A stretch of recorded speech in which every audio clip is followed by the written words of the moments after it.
Attribution for LinkedIn content marketing pretty much doesn't exist. Sorry to all those sales leaders, sorry to all those CEOs and founders. There are only a handful of ways to try and measure ROI to your LinkedIn content. I think one of the most frustrating things for a sales leader, and I sit in that bucket, is how am I measuring the success of my LinkedIn performance?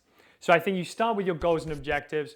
That could be lead generation, it could be brand awareness, it could be exposure of my founder brand, thought leadership, whatever those objectives are, then caters for what your overall KPIs are going to be for your LinkedIn content. Let's go for lead generation, revenue in the back pocket, dollars in the bank account.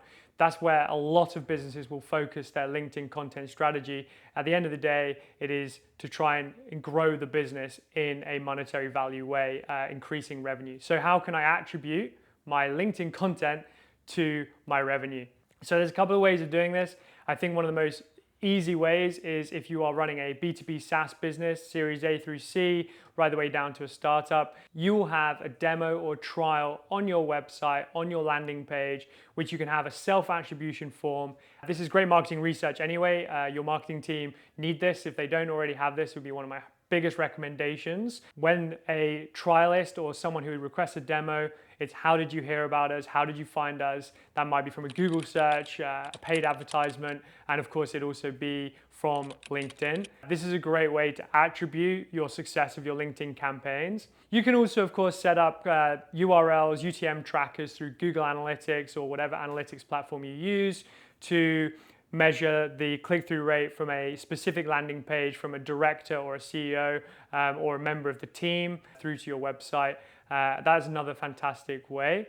I believe that one of the most important ways to track your revenue attribution for your LinkedIn content or B2B marketing in general is to see what the wider impact is. So for me and Shea Content and some of the clients that we work with, which is objectives are lead generation, we ensure that we look at conversion rates, life cycle lengths. So once you do work with that business or you have a content strategy in place, over 6 or 12 months at the earliest point, but definitely over 18 to 36 months, you will see those sales cycles shorten, you'll see conversion rates increase, and you'll definitely see the steps that involve the content creators or the content champions in your business will shorten those sales cycles and will have a much larger impact than they were before you started your content marketing strategy. Attribution for LinkedIn marketing, B2B marketing, and of course content marketing is hard, but it's not impossible.